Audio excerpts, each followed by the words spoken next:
It says in chapter 2 of Titus, verse 11 and 12, "For the grace of God has appeared, bringing salvation for all people, training us to renounce ungodliness and worldly passions, and to live self-controlled, upright and godly lives in the present age."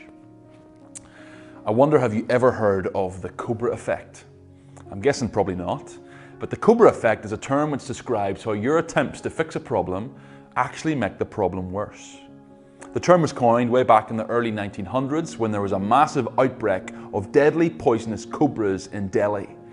The British government, who ruled at that time, thought of a clever strategy to try and reduce the number of deadly cobras in society, and so this was their strategy. They thought to themselves, we'll offer a financial reward to every individual who brings us a dead cobra. So if you as a normal citizen managed to kill a cobra and bring it in and hand it to the government, you would receive money.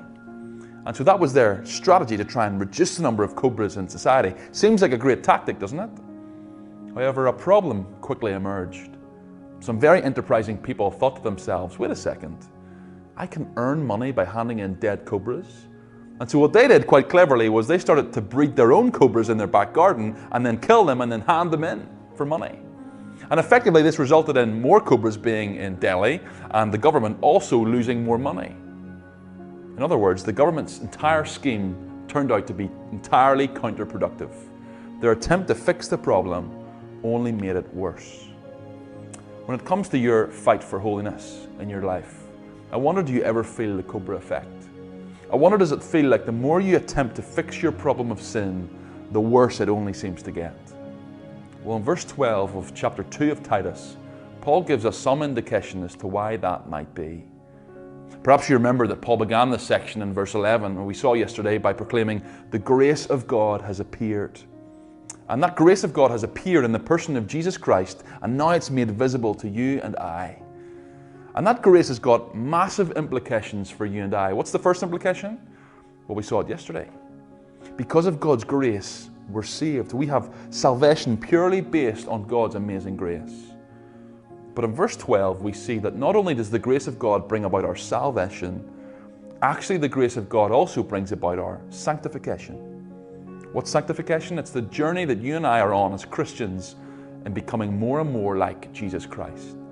In other words, Paul is saying this: if you want to grow in your faith, if you want to become more holy, if you want to become more like Jesus Christ, if you want to continue to put sin to death in your life, what's going to empower you? What is going to motivate you? It's the grace of God.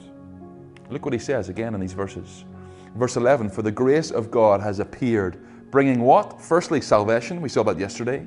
But secondly, verse 12, "training us to renounce ungodliness and worldly passions, and to live self-controlled, upright and godly lives in this present age." Do you see it? God's grace not only brings salvation, but it also trains us to live godly lives. If your attempt to battle sin simply involves you trying your best through your own efforts to be a better person, you'll fail. If your attempt to battle sin and grow in holiness involves simply rolling your sleeves up, puffing out your chest and making a personal commitment to be on your best behavior, you'll fail.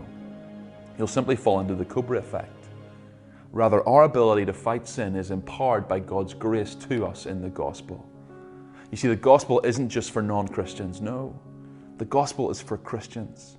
Every day as a Christian, you must remind yourself of the glorious gospel of grace. Every day as a Christian, you must allow the gospel of Jesus Christ to win and shape your heart. Why?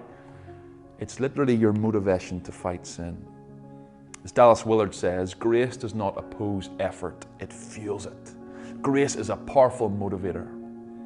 And so, by God's grace today, may you prayerfully remind yourself of the gospel of grace. And as you do that, ask yourself and ask God's Spirit if He would empower you to fight sin in light of the grace which has been lavished upon you.